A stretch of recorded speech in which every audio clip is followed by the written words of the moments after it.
Hey everybody, welcome back to the Extra Podcast. This is Pastor Paul here. When I'm around the table, I've got Pastor Andy. Andy Steiger here. It's been a while.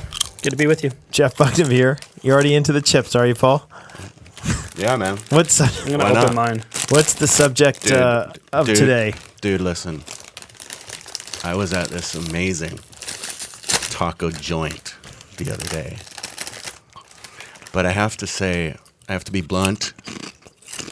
The waitress, Mary Jane, she was really rude. Mm-hmm. I don't know if I don't know. On the jukebox, were they playing the Doobie Brothers?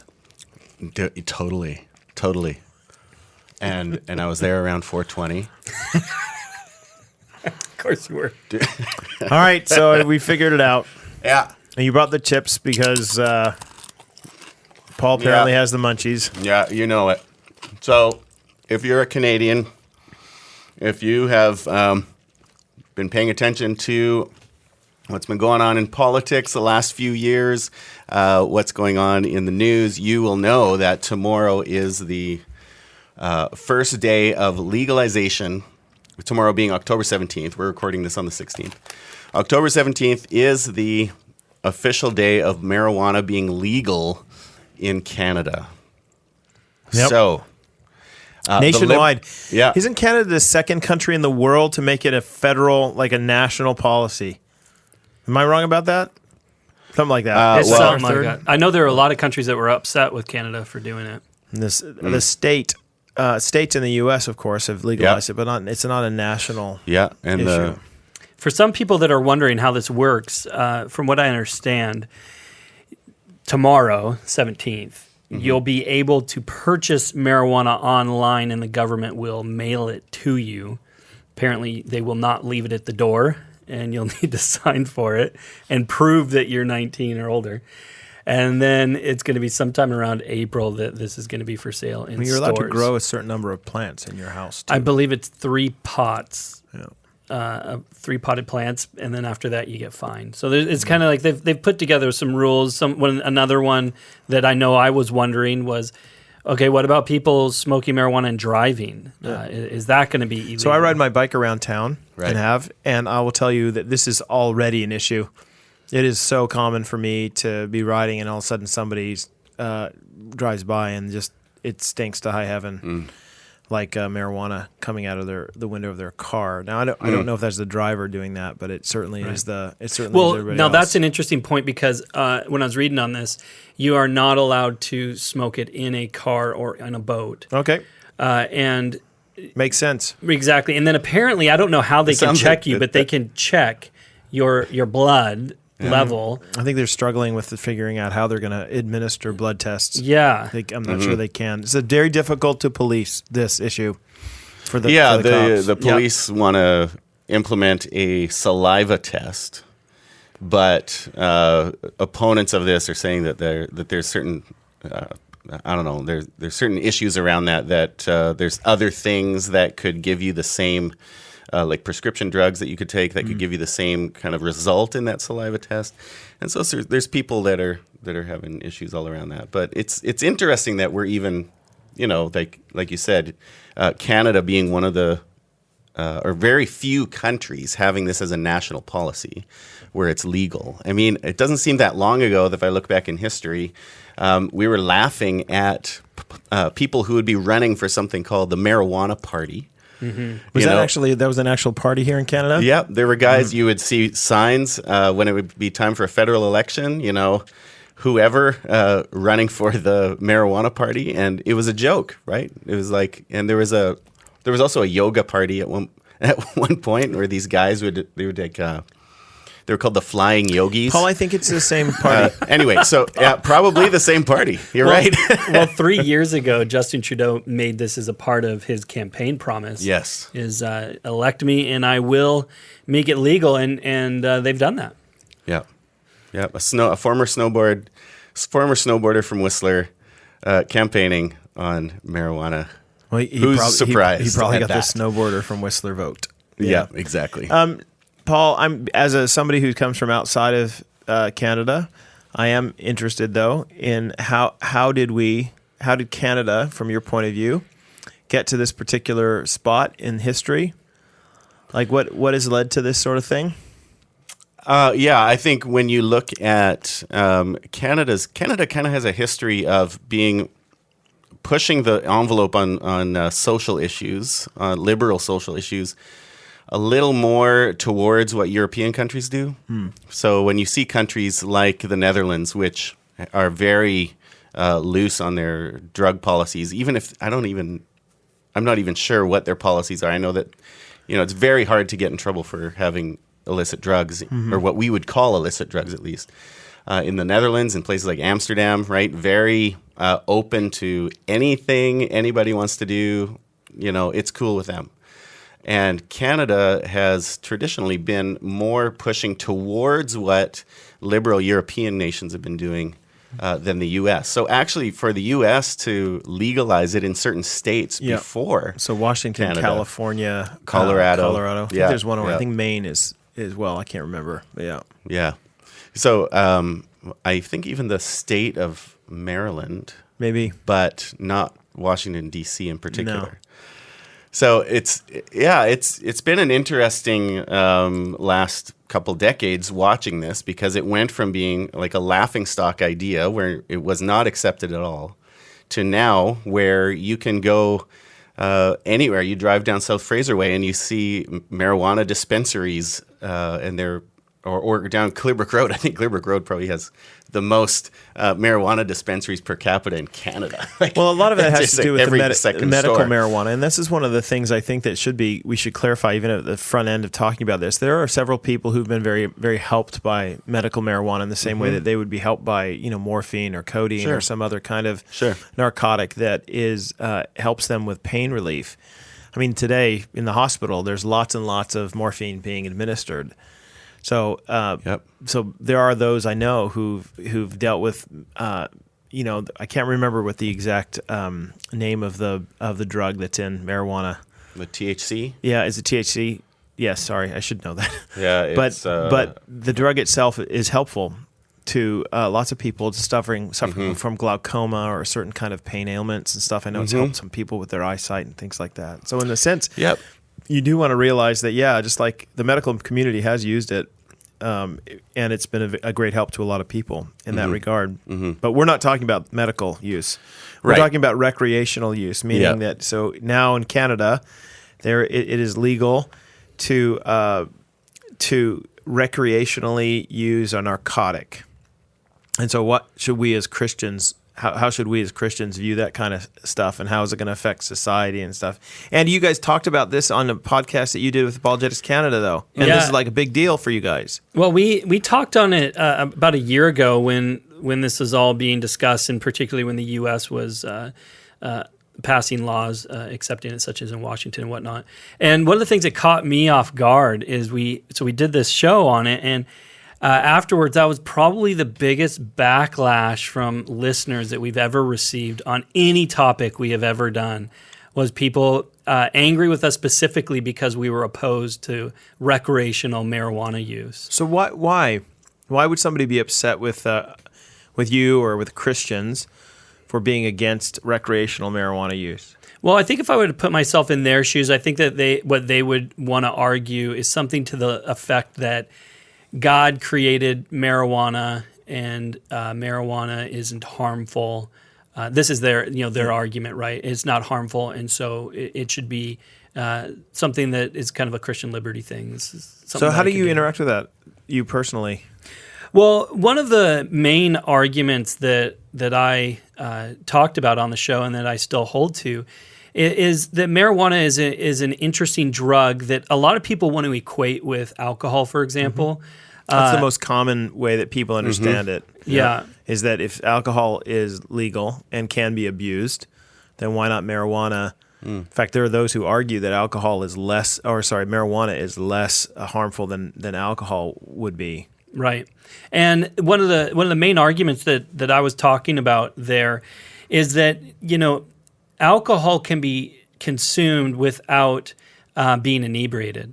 However, marijuana cannot, the whole purpose behind marijuana is to be inebriated. And I would argue that that's not the case with alcohol. Well, you can actually, the police would verify the very fact that we were talking just a minute ago about the fact you're not supposed to have it in a car at all. And that's the issue, is that they recognize that like by smoking a joint gets you high, right? It's not like a halfway house between, you know, where you can have a glass of wine and it doesn't have any influence on your judgment. The marijuana, that's not the case. Actually, smoking a joint gets you high. I've several friends actually who grew up in settings where they ended up smoking a lot of pot, and they've repeatedly said, "No, that's why you do it. You do it so that it affects your mood, your state." Right. And I think purpose is an important aspect to get at here, because I would make the same argument if somebody's using alcohol for the purpose of being inebriated. I think it's wrong. And obviously you shouldn't be doing that. I'm going to argue the same thing with whether that be tobacco or marijuana or whatever it may be. Maybe it's some other drug. I mean, there's a lot of different drugs. You're approaching that from a kind of a Christian point of view. When you're saying wrong and using language like that, you're approaching that from a Christian point of view, which of course is going to be rooted in kind of a biblical worldview. So my question has to do with that, but I want to throw that, Paul, you want to jump in, but my question ultimately is, like, the way the church has historically dealt with these issues is both there's the revelation that's in Scripture and then there's the revelation that's in nature. So when we deal with the revelation that's in nature, meaning that, okay, so in what way are we informed just in the natural world that this is probably not a good idea? Like, what kind of effects does it have and stuff like that?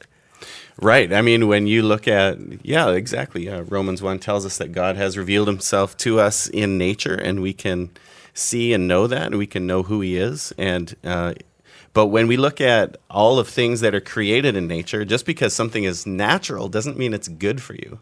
So there's a wisdom issue when you look at it from a natural perspective. So like you mentioned, tobacco isn't healthy for you. So it's not smoking it, yeah. Right. I mean, I eat a lot of it. Do you? No. Is it okay to chew it?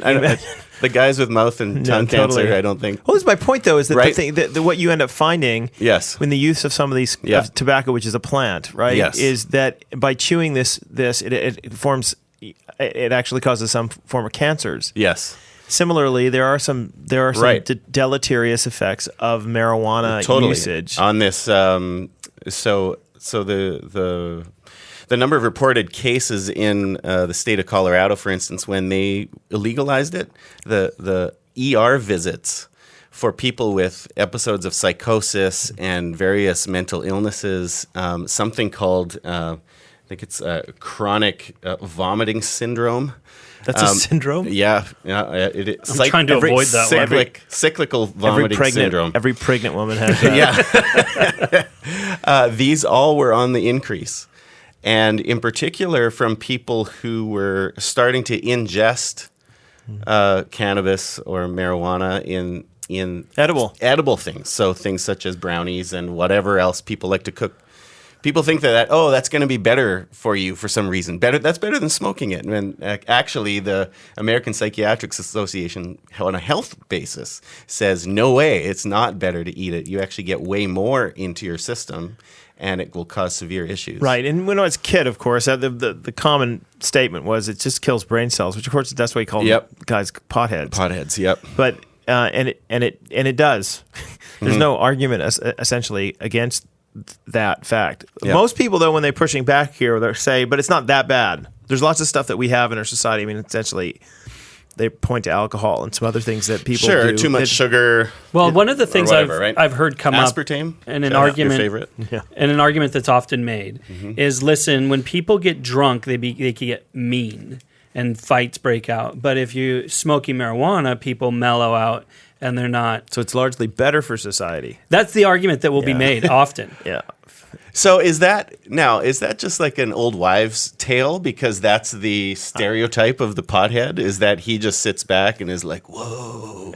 Yeah. Like, is that, or is that actually true? Are we talking about I would say that there's probably some truth to that, but I don't know that would validate the use of it. Yeah. No, not at all. Do you know, it's... one of the questions I've had about this is what is the problem that legalizing marijuana is supposed to solve. So I don't know. I would like you guys to chime in with me. Right. What do you think the problem is that legalizing marijuana is supposed to solve? Because if you change the speed limit from one speed to another speed, that's usually trying to solve some sort of problem. Or if you come up with a law in some sort of government, there's a minister of parliament who says, you know what, this is wrong. This is a wrong thing going on in society. Our society would be much better if this happened. So I'm trying to figure out what is the wrong. Well, I think of non-pot use. I think at a fundamental level, a lot of people would make the argument that it is similar to the prohibition, and that making alcohol illegal led to a higher rate of crime. And so I think that there's an argument that's made that, well, if we just legalize it, we control it, we tax it, like we do alcohol, that there will be less crime. So Yeah. So part of the issue with that argument when it comes to this, though, and they've been talking about this on the news lately, is how low can you buy it for and have the government get their cut with the tax? Like, is this actually going to put a dent into the illegal drug selling that's going on? And most people are saying no. Yeah, listen, you can legalize. Well, prostitution's legal in Nevada. That has not stopped, the mob, whatever you want to call it, gangs from finding a way to make their money. In Nevada. Right. About that sort of thing. So, like, I struggle with this whole issue because I can be cynical, and I tend to think, well, I think the support from the government on this part is driven purely by taxes. So why does the government want to support it? Well, because they can see all these tax dollars. Of course, it's a little bit weird to me in Canada because Canada is a socialized country and has socialized medicine. So any kind of deleterious health effects will have to be paid for essentially by the very people who are making money out of the thing. So it's rob Peter to pay Paul. So it seems bizarre to me that we have such a fight back against cigarette smoking. Yeah. And where you can't have you can't even show it in your stores anymore. It has to be behind, And there's a stigma that it's gross. Very much in here in Canada. Well, you're telling me smoking marijuana. That's not gross? Fine, right? Goodness, that stinks. Some people awful. argue that the tar and stuff that goes into your lungs from smoking cigarettes is worse than marijuana. I don't actually hold that viewpoint. I don't think inhaling smoke is ever a good idea for anybody. Yeah, it's a carcinogen no matter what you're burning. Yeah. One of the things, though, that I do want to engage a little bit is the fact that it seems like the prohibition one, Andy, is one that I've heard more than anybody. When I ask the question, what is this problem supposed to solve? People point out prohibition. Well, it shouldn't be. It's a libertarian argument. It's essentially saying, look, people should be free to do what they want to do. And then it's like, just like alcohol. Alcohol should be legalized because it's whatever. But I got to tell you, every police officer I've ever spoken with has told me that if people didn't drink alcohol, they'd be out of a job. So I do think that it probably should be a problem. Listen, I'm not an advocate of prohibition necessarily, but I'm going to say that if you're using alcohol and the effects it has on society as a proof that this is going to be a good thing, man, that you're on the losing side because alcohol's effect on society has been really, really bad. Yeah. Like women get beaten. I mean, I'm thinking even to bring up another current event, the whole U.S. Supreme Court situation with Brett Kavanaugh and Christine Blasey Ford, who accused him of having groped her basically or attempted rape on her back when she was 15 and think he was 17 or something to that effect at a party. Yeah. All of that debate, regardless of which viewpoint you hold on it, we can all agree, and by which viewpoint I mean whether you think Christine Blasey Ford's telling the truth and Brett Kavanaugh shouldn't be on the Supreme Court, or Brett Kavanaugh's the victim here because he's being accused of something he didn't do, and there's no verifiable proof that it happened.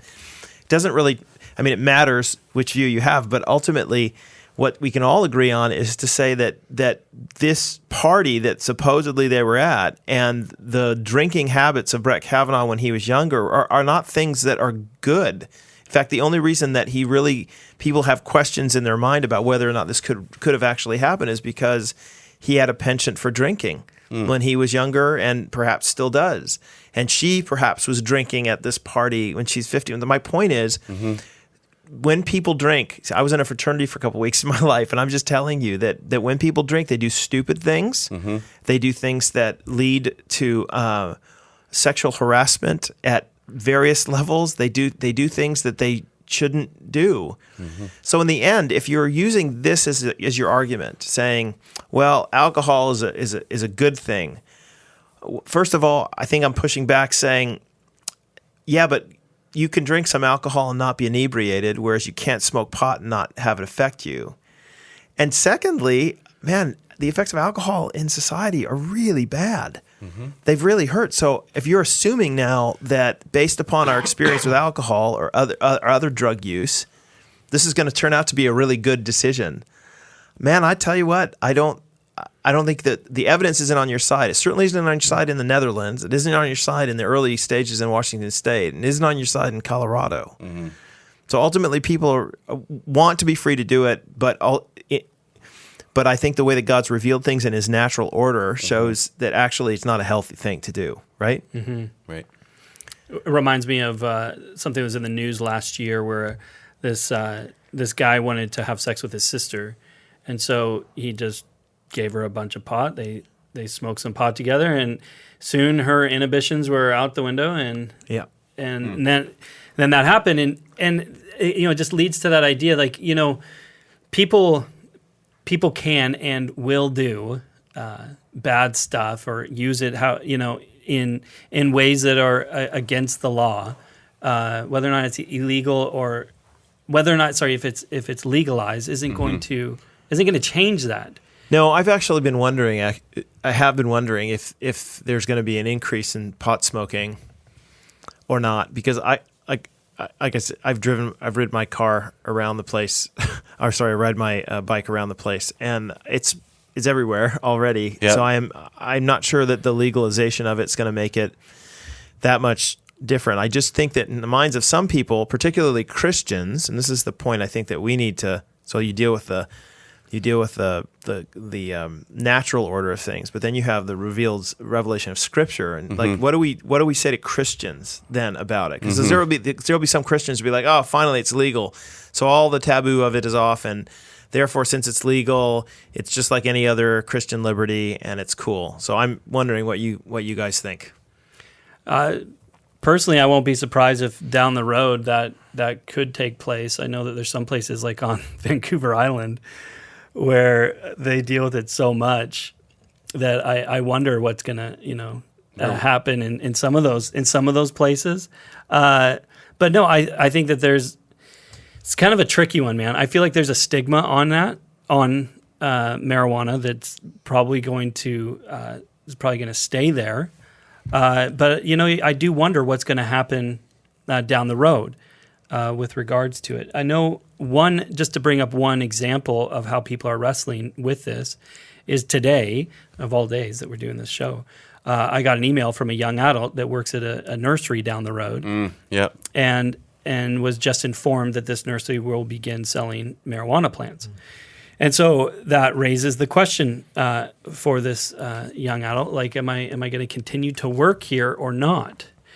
So how would you wrestle with that, Yeah, so this is where it gets difficult as a pastor, because I'm going to say, okay, well, the legalization of it does place it in the same kind of category as alcohol in that sense, and so I would not tell somebody who is working at a grocery store, for example, where they sell alcohol, that they need to quit their job. Right. But the difference is, again, I think that you can drink alcohol without being inebriated, right?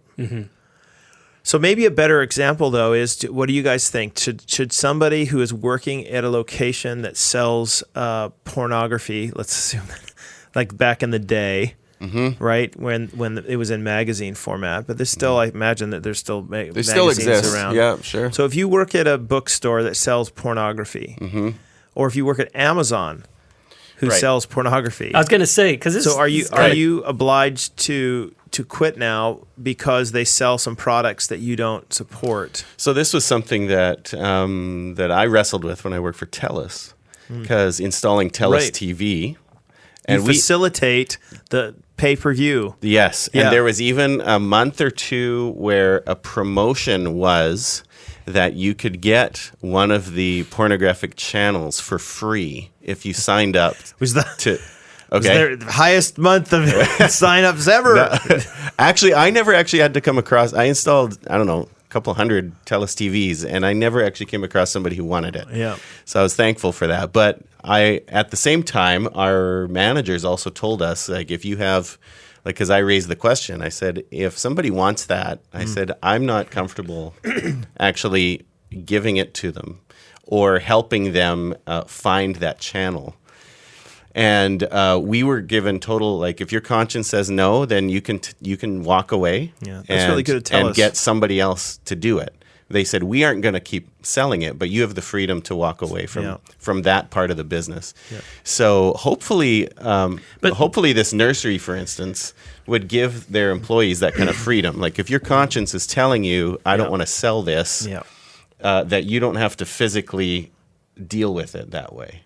Because I think this is a complicated issue. I remember back in the day when Rogers had their movie stores and you had to old school go get a movie and bring it home, and you knew they had their back room selling their porn movies, right? And how many people worked, though, as Christian people, did work in those stores renting movies or go to movie and theaters. I rented movies from there. And again, listen, modern film too is There's got all sorts of soft pornography in it, and so as a result, I mean, if you work at a movie theater, then are you obliged to not let people into the movies? Right. This gets really dicey, to be honest with you. I tend to be, this is where I tend to be, you know what, ultimately I think this is the working of the, not the doing of it.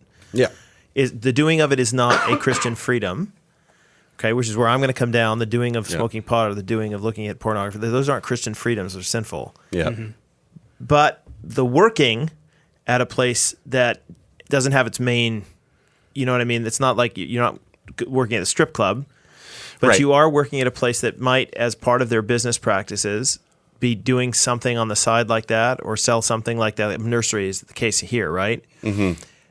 That it's not the main product that they're selling, but some people do come in and they do buy cannabis plants. I don't think you're held responsible for what they're going to do with that cannabis plant. Ultimately, you know what they're going to probably do with it, but I don't think that you're held responsible. I think that there are some people who shouldn't be doing that, some Christians, who it strikes their conscience, it pricks their conscience. Yep. I think you might have to choose to work somewhere else. But others might say, no, actually, it's not really going to prick my conscience in the same way that you might be able to work in a movie theater and someone else might not. Right. But you don't deaden your conscience, though. Well, because No, exactly. when I think about people that have dealt with marijuana in the past, right, and maybe they've dealt with an addiction in the past, and they're they're on the road to recovery, and now they're finding themselves in this sort of situation, right? And I could imagine them saying, "Well, I'm probably going to have to go." So biblically, I do want to bring up Ephesians 5 is the passage that essentially condemns the inebriation. It says, "Do not be drunk with wine, but be filled with the Spirit." Right? Do not be drunk with wine, which is debauchery, but be filled with the Spirit.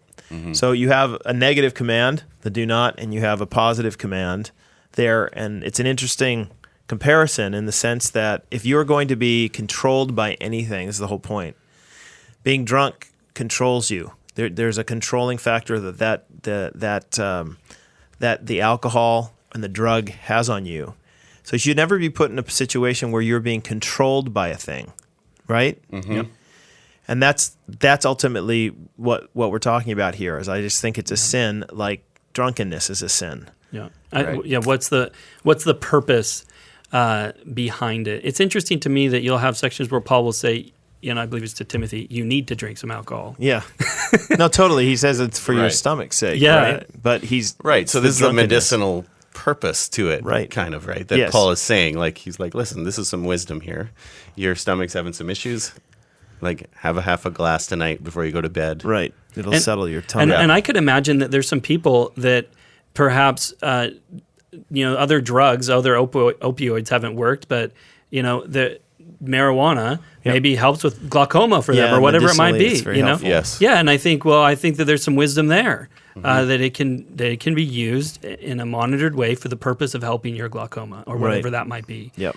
And I Doctor administered, but we're not going to start Right. passing morphine out on the streets, think that's right. right? Right. Yeah. Yeah. I heard the same thing from people who have been going through chemo radiation treatments. Apparently, them taking the, I guess when they prescribe it, it comes in drops or a pill. They said that was the only thing that actually helped with the nausea Yeah. that they were experiencing from that. So great. But this is, again, yes, it's from a pharmacist. This is from a prescription given by your doctor, Right. not for the purpose of intoxication. Yeah, and akin to Paul saying to Timothy, take a little little wine for your stomach, Yeah. but don't be drunk. Right? Yeah, don't that's get right. it. Don't Right. get inebriated. Ultimately, Yeah. ultimately by it. And I think a question that really you need to ask yourself, and I think you were hinting at this earlier, Jeff, with why this is going on in culture.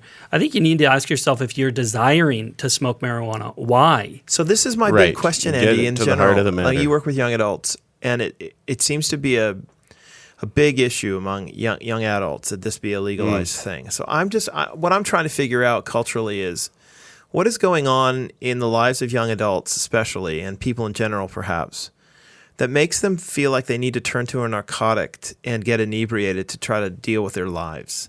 So there's something going on in the world today, something going on with the way that our world functions that's leading people to feel like the only way I can sort through all of this is if I smoke pot or if I take this drug. I need it to get through. So what do you like? Reflect with me. What do you think is going on? I mean, we don't have any studies or research, but essentially we are pastors. What do you think when you look out across the landscape? What do you think? I think we run to a lot of different things to escape. So there's a lot of, I talk to people regularly who are suffering from various things. I mean, maybe it's a physical condition, it might be a relationship issue. It might be choices they've made that have resulted in tragedy coming into their lives, and they look for an escape. So a gentleman who talked with a while ago who had issues with addictions and things like that and had gone back to it. And I said, "Why are you doing this?" He would every payday he would go to this. And I said, "Why are you doing this?" And he was just like, "'Cause I like to, Yeah. 'cause I want to." And I think that's kind of what it comes down to. Our hearts desire things, our desires lead us into places that how am I saying this? Our hearts sometimes and often, because they're sinful and broken, have desires that are for things that aren't things that God would want for us. Yeah.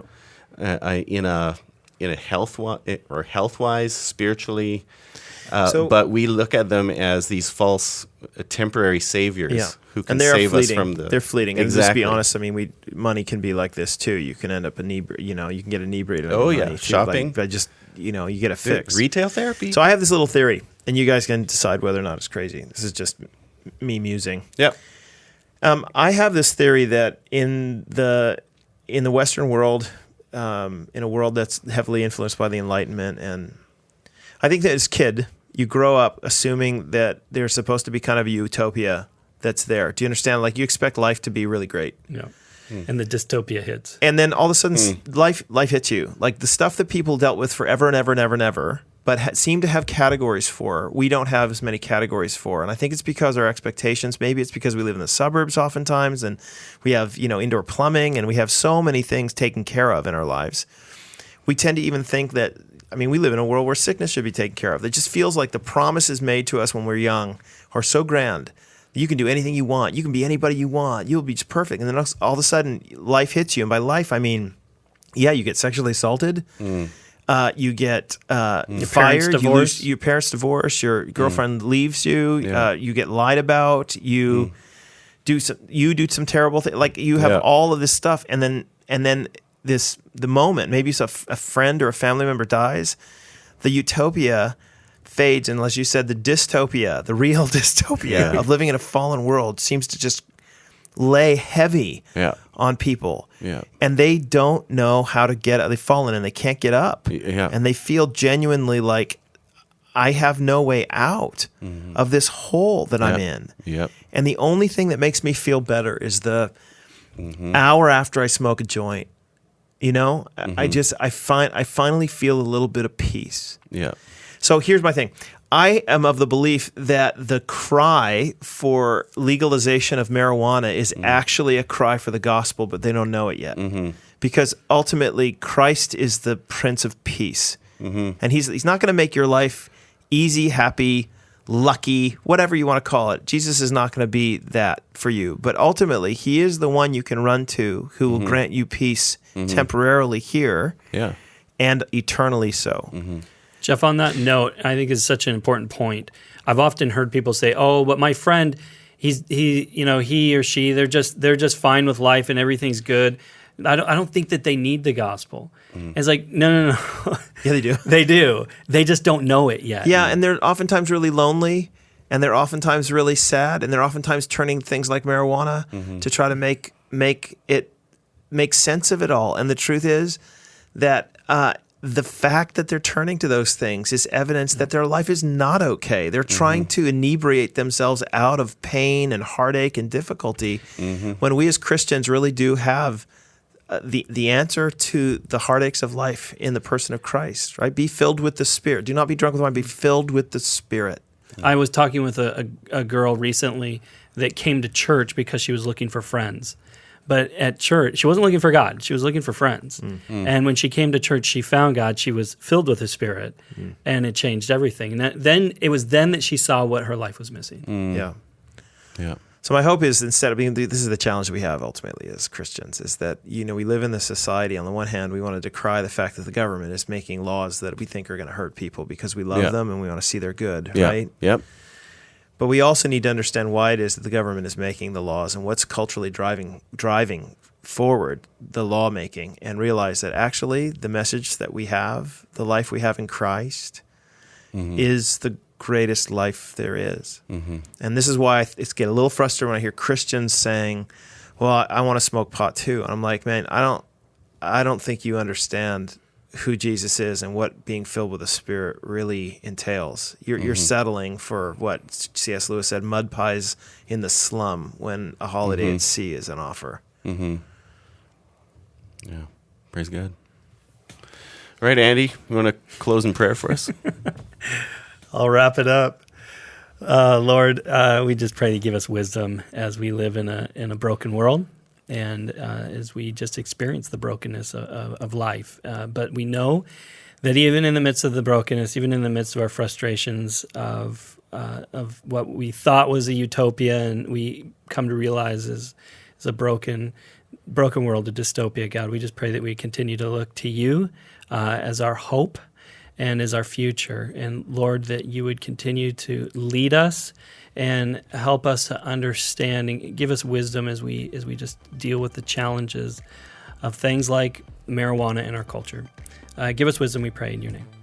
Amen. Amen.